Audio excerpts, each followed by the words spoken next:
We do want to share some breaking news that's happening at this moment. Kamala Harris's campaign now says that she has just crossed the threshold to win the Democratic nomination. Let's listen to the vice president.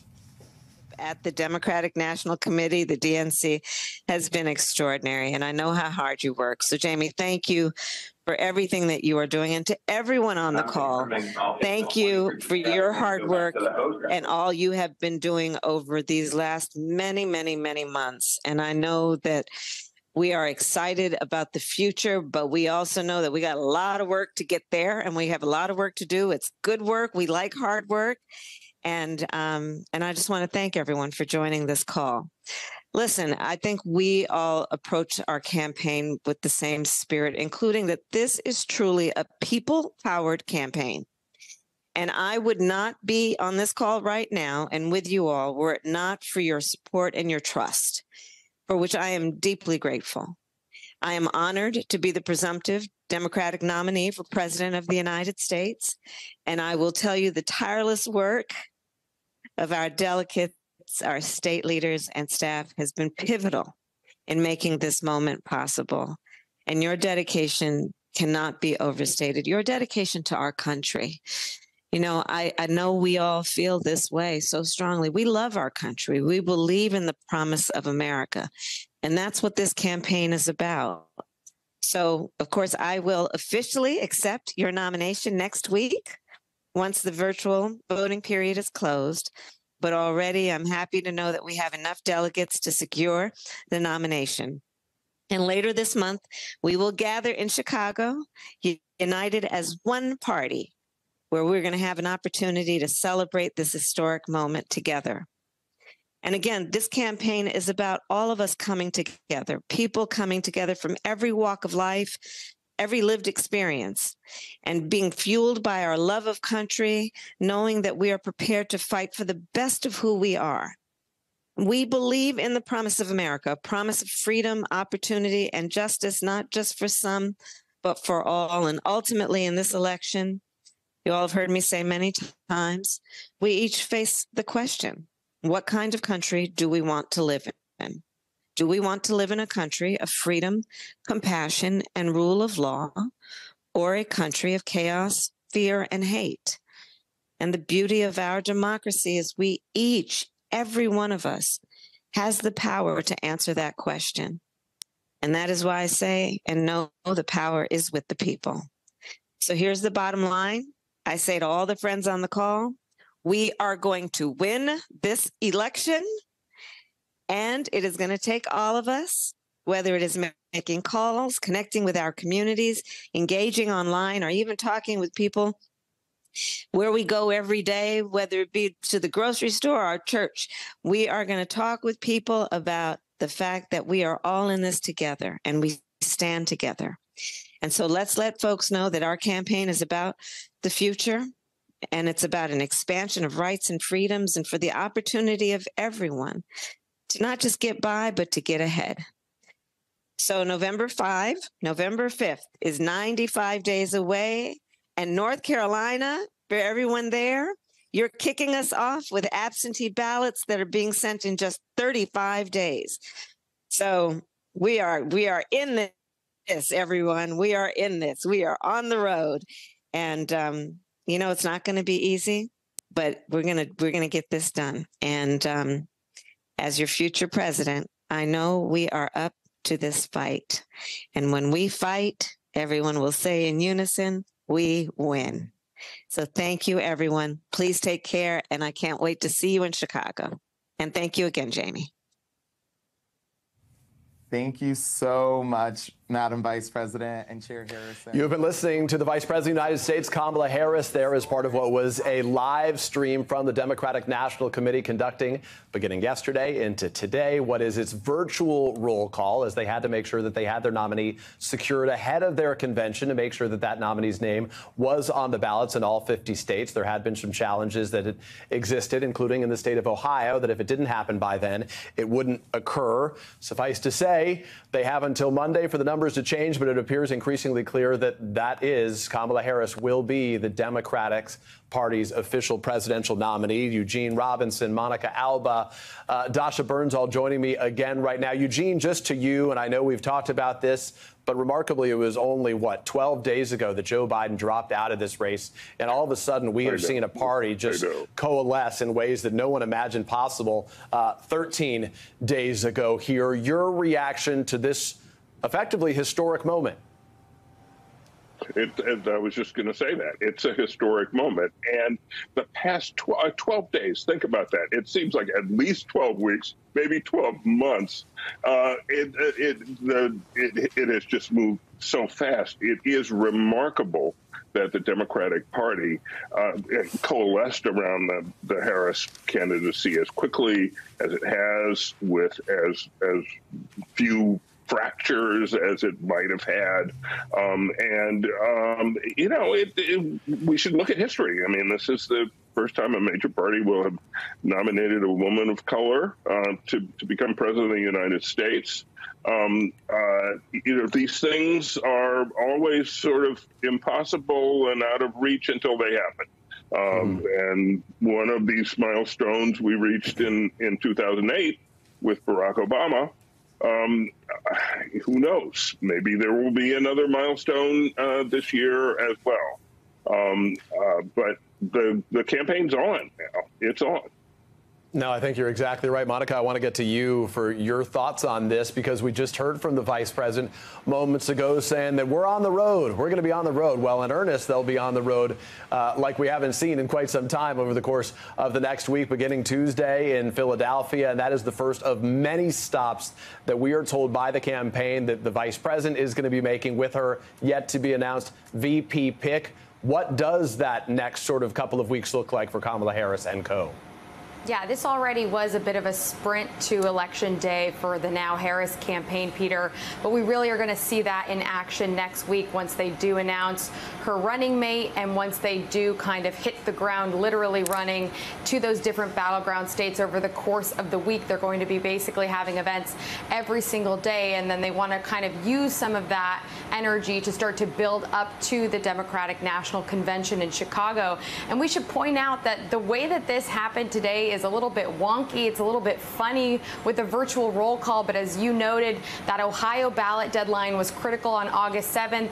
But this was also something that Democrats had used during COVID 4 years ago during the DNC to try to kind of generate a little bit of enthusiasm virtually. And they felt like it worked decently well. So they said, OK, we'll do it again, never expecting necessarily that just days before this process was going to be taking place with President Biden at the top of the ticket, there would be a complete change and scramble to now do that with Vice President Harris. So there were all these conversations among Democrats in the last couple of weeks about potentially altering this or shifting it. And the DNC really wanted to be firm and say, no, we need to take care of this. We can still do it in time. But that is why you're seeing it happen today. So the Harris campaign is officially calling her the Democratic nominee, but that won't be formalized until they conclude the actual entirety of the virtual roll call on Monday evening, and then that will be even more ceremonially recognized once we get to Chicago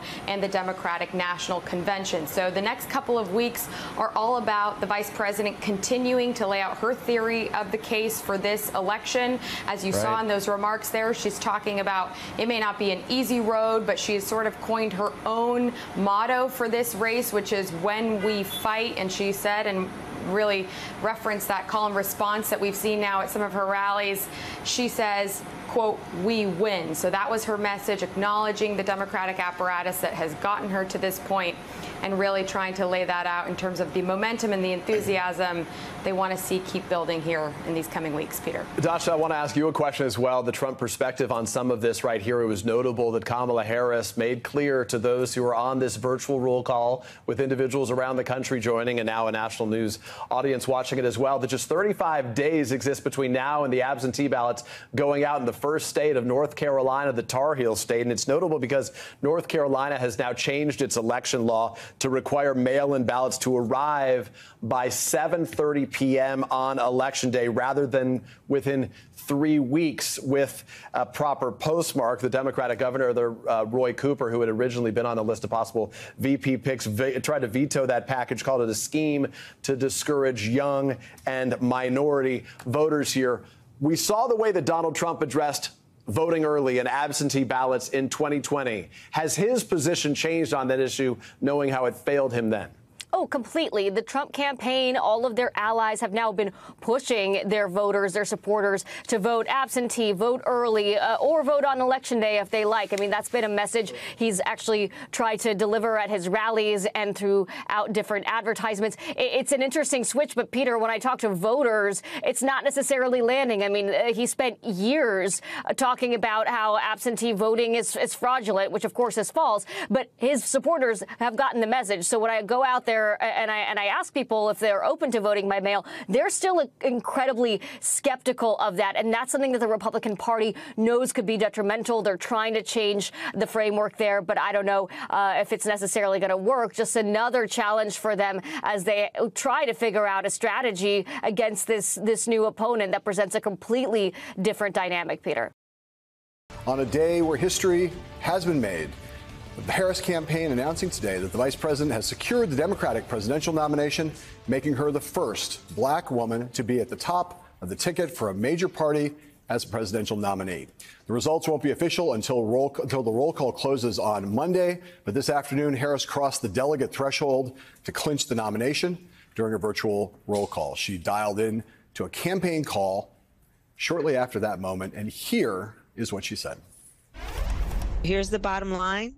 I say to all the friends on the call, we are going to win this election, and it is going to take all of us, whether it is making calls, connecting with our communities, engaging online, or even talking with people where we go every day, whether it be to the grocery store or our church.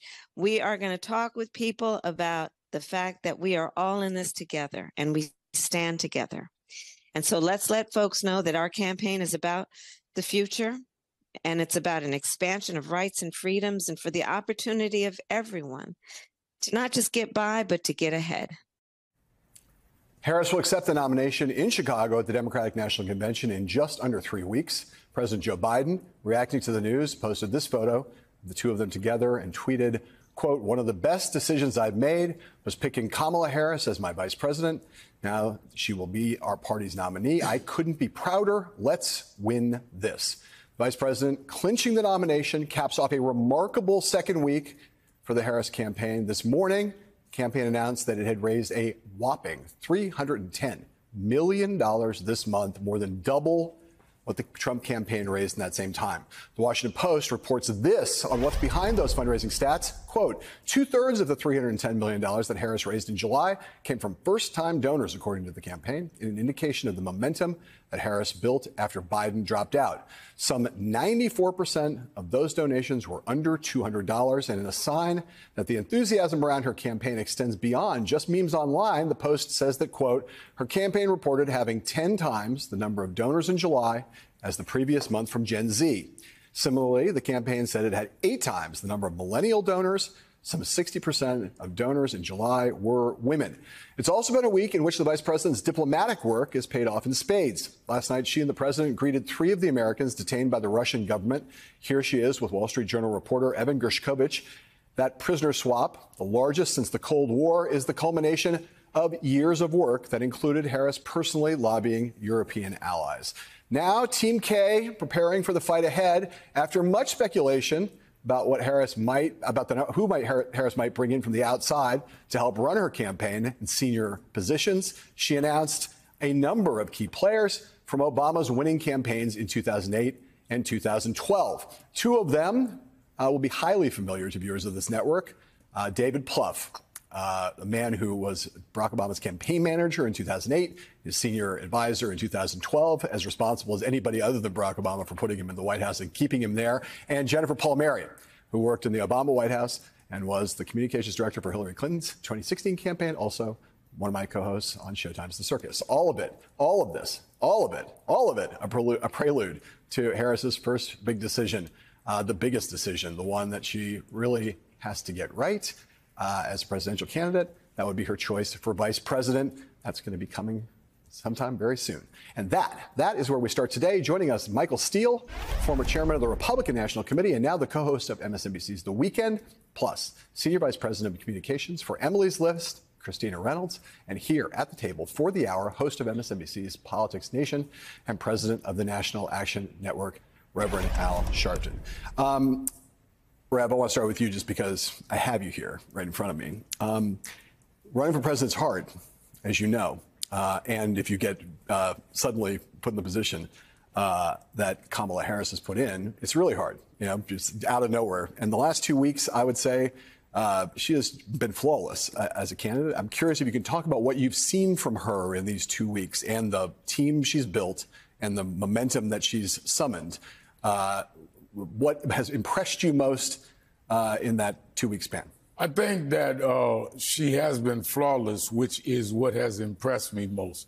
Because for your whole world to turn upside down unexpectedly and without preparation, and she handled it with balance and grace, and that she was prepared, shows something that I think none of us expected she could do as well as she's done. I saw her yesterday. We both spoke at the funeral services of Congresswoman Sheila Jackson Lee in Houston, Texas. And you got the sense, as she came on stage and embraced all of us, that she has totally embraced this. She's in the moment. She's comfortable in her skin.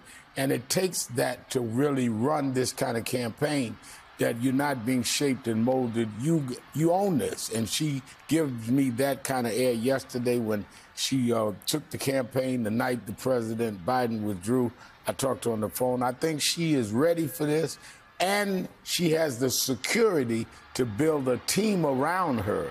Not yes men or women, not a fan club, but people that will say, strategically, we need to do this. They've been to these battles before, and I think by her putting experts on that does not necessarily come from an inner circle shows how secure she is and who she is. Christina Reynolds, you have, in addition, now you work at Emily's List, but we know each other from many years of you working on various presidential campaigns in the communications office, including Hillary Clinton's back in 2016. I want to play a little bit of Kamala Harris this week, some of the highlights of the sights and sounds of what it has looked like to see her out there, including that incredible rally in Atlanta on Tuesday, and talk to you on the other side about what you've seen in terms of what she's showing as her abilities as a political athlete. Let's play that now. Donald Trump spoke at the annual meeting of the National Association of Black Journalists. And it was the same old show. The divisiveness and the disrespect. And let me just say, the American people deserve better. Donald Trump, on the other hand, has been talking a big game about securing our border, but he does not walk the walk. Or as my friend Quavo would say, he does not walk it like he talks it.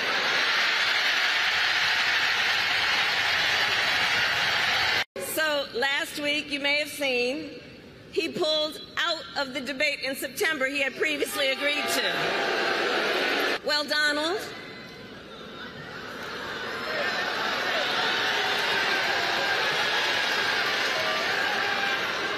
I do hope you'll reconsider to meet me on the debate stage.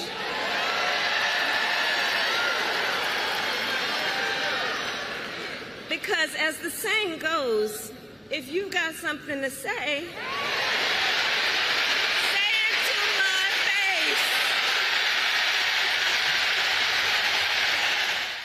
face. Christina, I'll note just for history, certainly the first time a presidential nominee has ever mentioned anything to do with Migos in a speech, and one thing that I can't imagine Joe Biden having done if he were still the nominee. Tell us what you think about what you've seen from nominee Harris over this last week in particular. I mean, you said it. She's been flawless, and I'm not shocked by it. But since we're in the middle of the Olympics, I will say, as a political athlete, she's winning the gold, right? She looks confident. She looks like she's having fun. She's laying out an incredible message, this idea that we're going to move America forward, that we don't want to go back, that we choose freedom. All of those are things that are incredibly compelling to voters and will continue to be as she lays out further details on her vision and her agenda. She's crushing it, put simply. And I'm not that surprised by it. I think the reality is, as vice president, and particularly since this campaign has started, she's gotten less attention. We never pay attention to the VPs. We don't, who can tell me what Mike Pence did as VP? But she has sort of quietly moved around the country without as much press attention, but she's been talking to young voters. She's been talking about issues like reproductive rights, like gun violence prevention, like democracy and voting rights.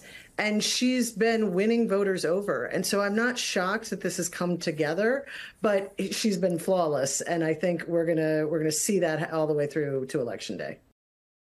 And Harris's campaign is seeing a surge of the core groups I mentioned, that inner core, including excited young people who are dancing their way into viral moments and people noticing them. And they can not only upend this year's electorate by joining it, right, especially if they're of an age where this would be the first election they vote in, they can also be powerful messengers online and in the field. And that brings us to something I want to break down for you tonight before I bring in some great experts. Democrats, as we end the week, are clearly now seeing it as a real possibility that they could bring back an Obama-level enthusiasm here on a faster timeline than Obama had. And that's a marked contrast from the party's very open concerns last month over Joe Biden and what had been a lot of indicators even before the debate that they didn't have that level of enthusiasm. Harris is also diving in and networking with pre-existing groups. Some of them are not traditionally only political, but they may involve overlapping interests, like women's rights or female empowerment. Taylor Swift Swifties has a group now, Swifties for Harris, that's gained over 100,000 followers on social media, much of that organic. It just launched as a thing people can join last week. I've told you before about the Bayhive in other contexts. That's the very passionate group of Beyonce fans in this country and around the world. They are noticing Beyonce signing off on Harris using freedom in her very first video. And as I showed you earlier this week, these two strong women who've done a lot of different things and broken barriers have a pre-existing relationship, not a pre-existing condition like Obamacare era, a pre-existing, long-standing public alliance. So if you're a Beyonce fan, you might already know about that overlap. Now, it's far too early to tell if this kind of stuff that I'm mentioning and that Democrats are counting up means they will be winning back states in November. The first 2 weeks here do suggest, though, that you have some of the diverse and young coalition that launched Obama to the White House. And this idea or goal of rebuilding the Obama coalition, remember, this is not some secret strategy. Obama was the Democrats' last two-term president, and he was more successful than President Carter before him, and he had wider margins of victory than President Clinton before him. So any Democrat thinking about anything is going to say, sure, I'd like to be like Obama. One difference here, though, is Harris seems poised to do it better.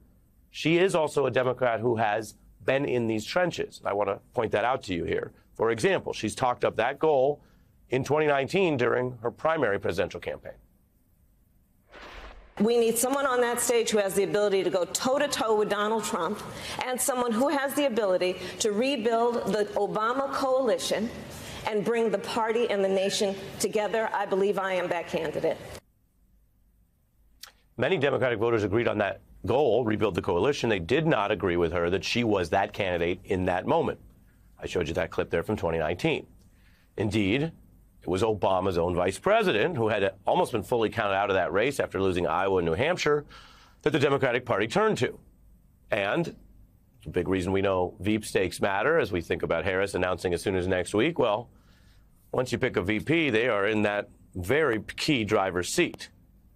And it is now Biden's VP trying to finish this relay race.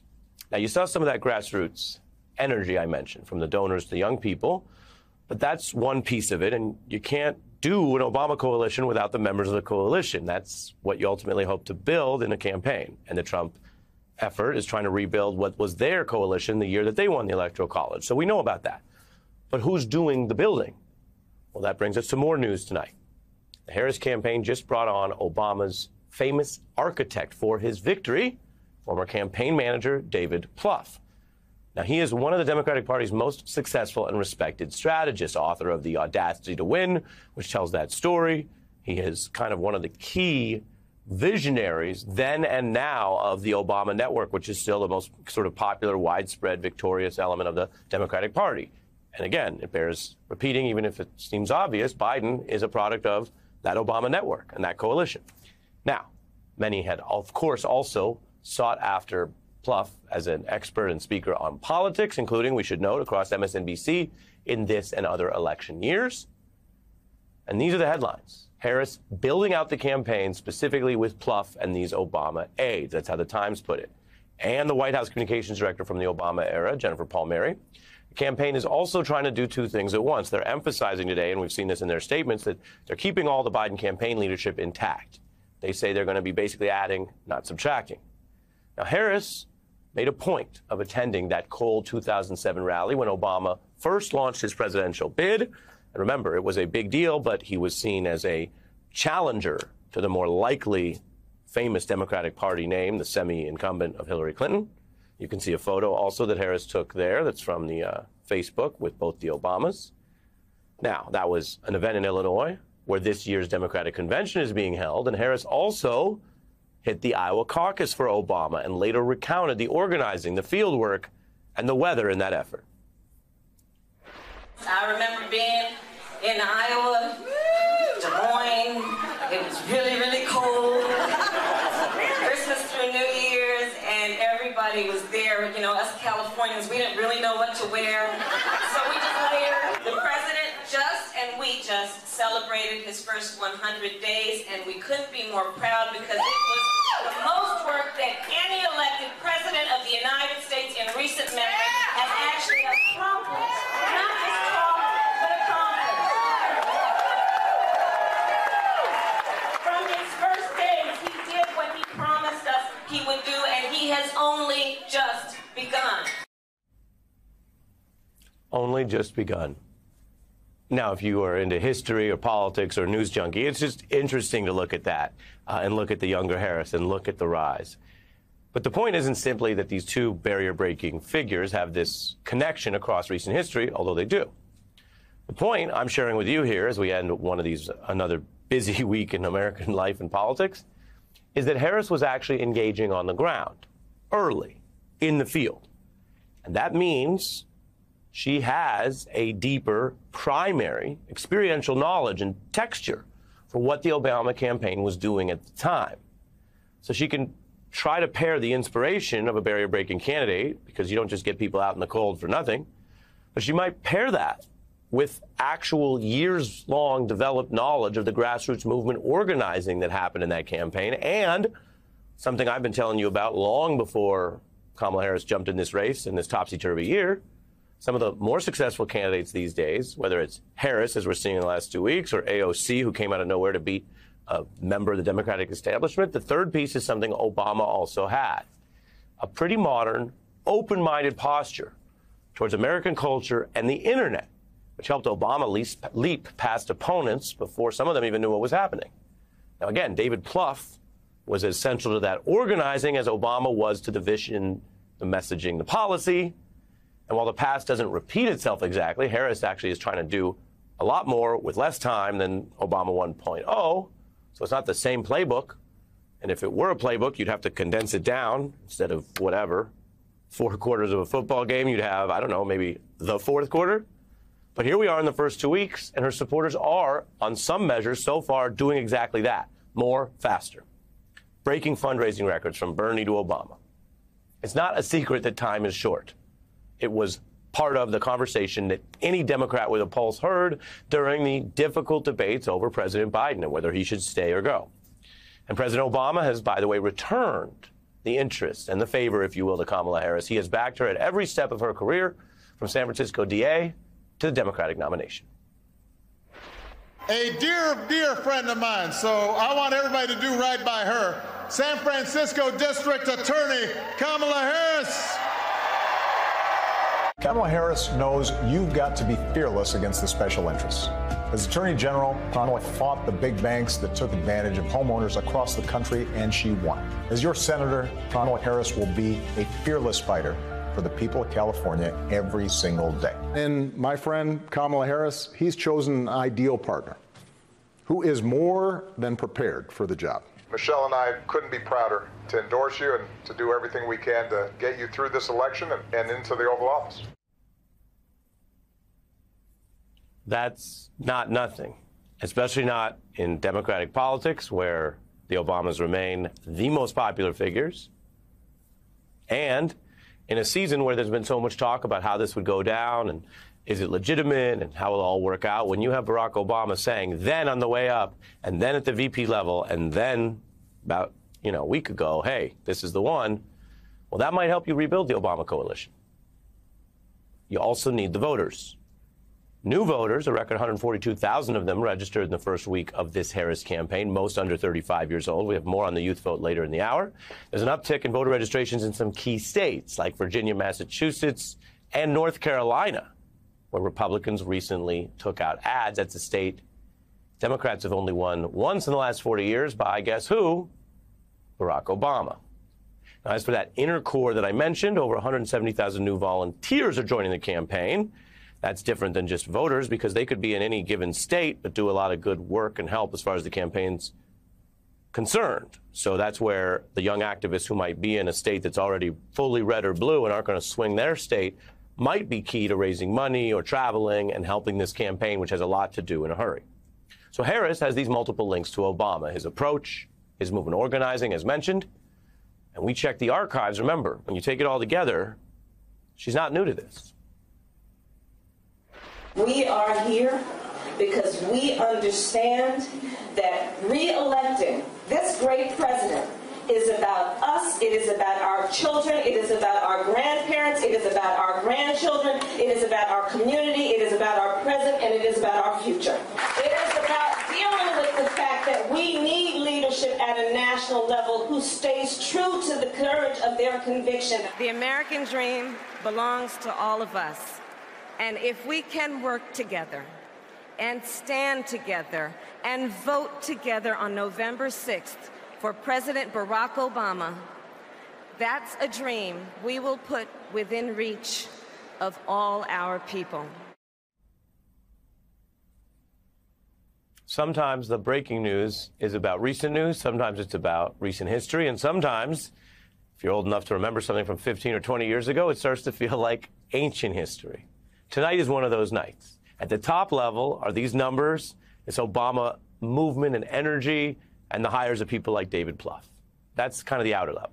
You go underneath as the video quality of those clips gets worse and worse because they're older cell phones and there were no news cameras at events that then DA Harris was doing. You find something underneath that might be the other part of any winning national movement campaign, especially in today's fractured politics. Was George Conway, president and executive director of the Anti-Psychopath PAC. George, thank you for being here. Look, you have, in short order, very much as we've seen the turnaround with the Harris campaign emerging, the Biden campaign receding, you have in this same space of time been able to figure out a few triggers that you have through your work, knowing Donald Trump as you know, how should we say, making, the poking sounds and noises around him. How do those types of efforts coalesce the general excitement around the general excitement that we see right now? Because you have a lot of things happening, but they all seem to be happening in the same direction towards clarifying this race between Donald Trump and Kamala Harris. Well, I think Congressman Clyburn put his finger right on it. He basically said people are exhausted or tired. I don't remember the exact word he used, but they're tired and exhausted by Donald Trump's chaos, by his weirdness, by his bizarre behavior, and they want to talk about the future. And that is the amazing contrast that we've just seen just flower in just less than 2 weeks with Kamala Harris. She's the new and exciting and younger candidate. The Democrats have always been better at that with John Kennedy and Clinton and Carter and Obama. And we've got this energy on one side, and then this other side you just have insanity.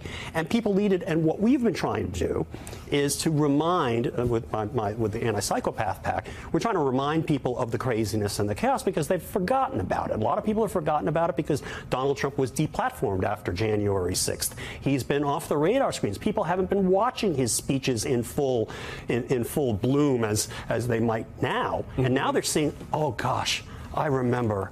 Oh God, how can we go? I can't do this anymore. Even the people, even Trumping people, have to be exhausted by this. Well, that's a good point because they are, believe it or not. They don't like to speak about it too much publicly, as we know they're not good at that over the last 6 or 7 years, sort of expressing publicly what they tell us privately. But there is a certain level of exhaustion with all of that on the GOP side. Certainly, the MAGA contingent is all in, but you're sort of leveling up the weird argument around Donald Trump at the same time reminding voters, okay, this is what he said. This is what he was like. These are the things that he proposed, whether it was putting kids in cages or whatever.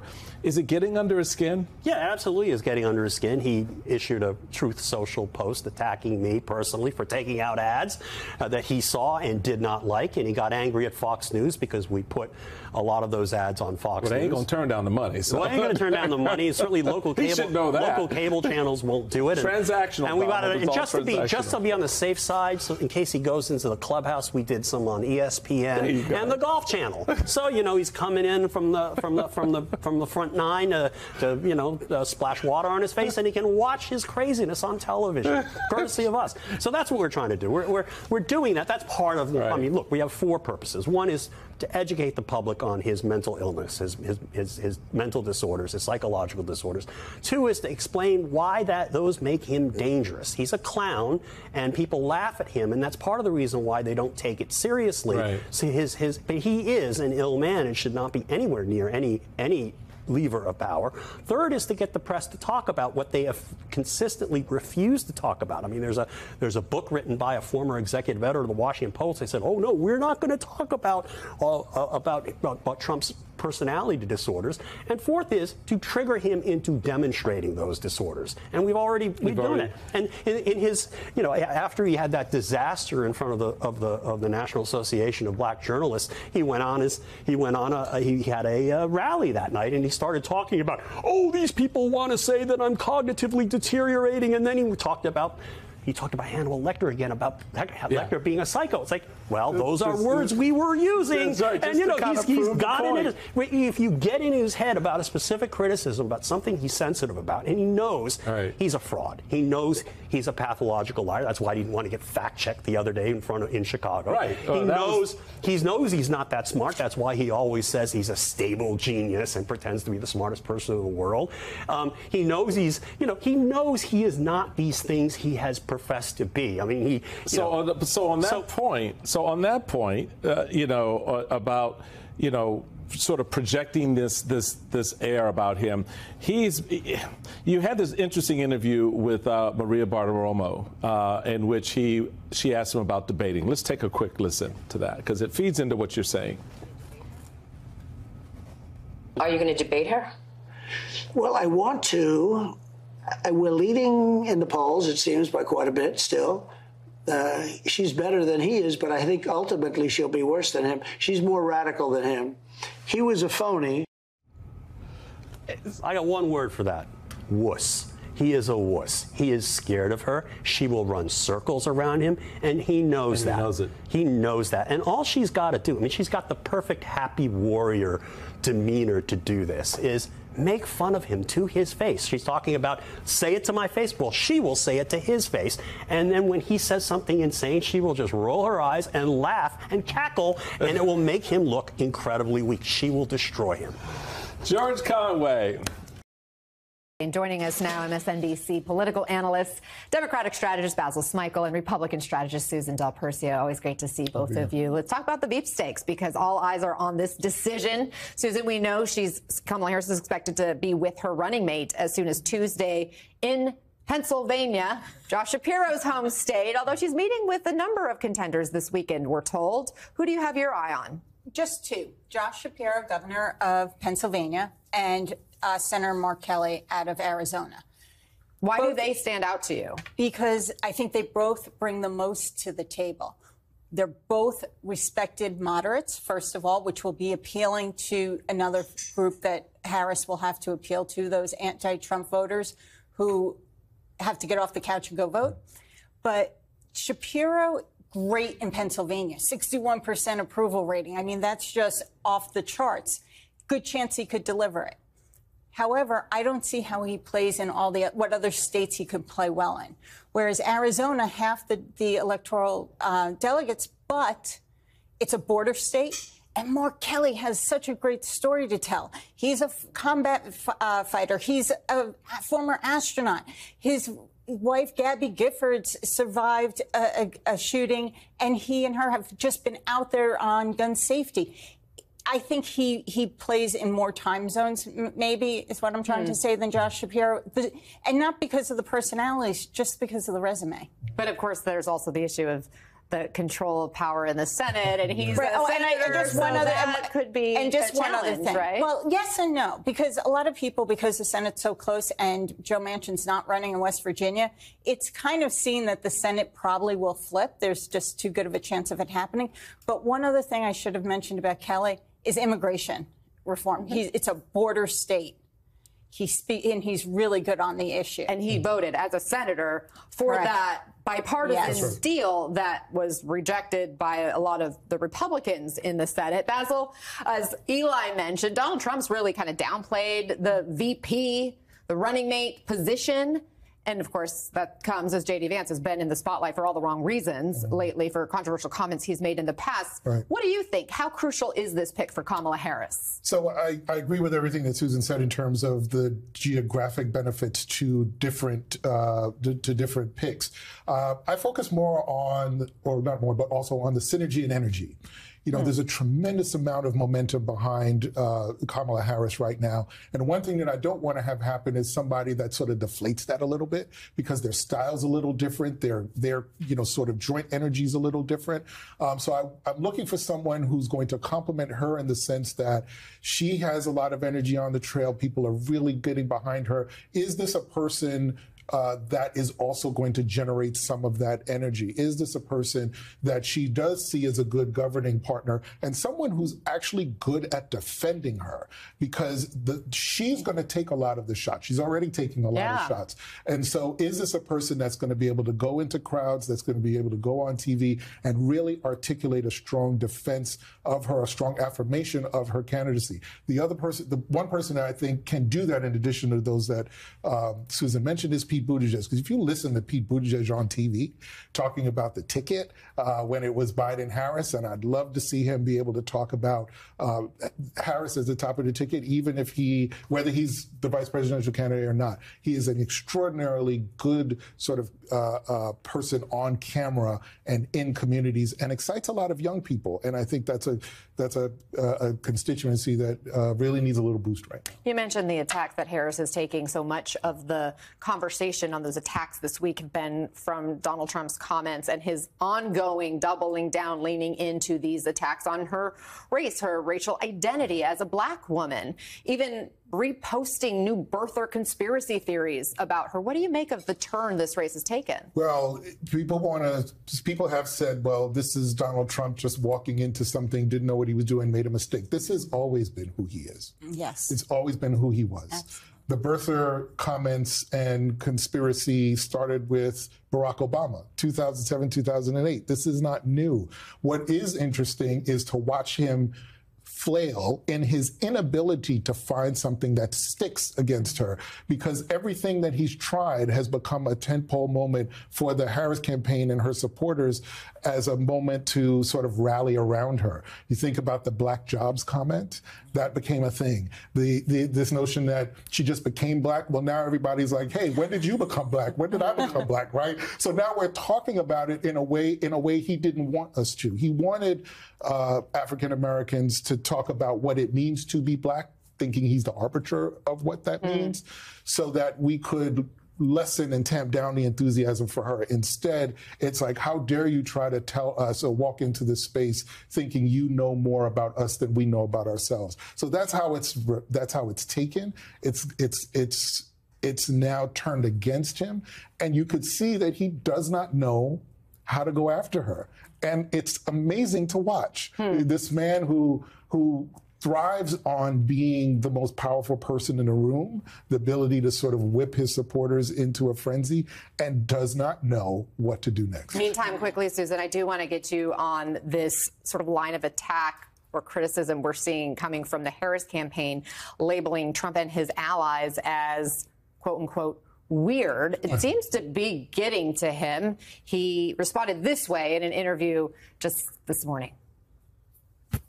They're the weird ones, and if you've ever seen her with the laugh and everything else, that's a weird deal going on there. They're the weird ones. Nobody's ever called me weird. I'm a lot of things, but weird I'm not. What does that reaction tell you? I don't know. He's just bonkers, if you ask me. He's maybe not weird, but definitely bonkers.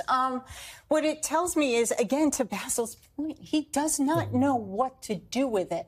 And the fact that it flipped so much against them has to be really troubling to the campaign as well, because they're bringing out moves, the Harris team, that there's no way the Trump campaign was ready to do. And maybe the operators are, but Trump certainly is not ready for it. And I think it was brilliant to double down on weird.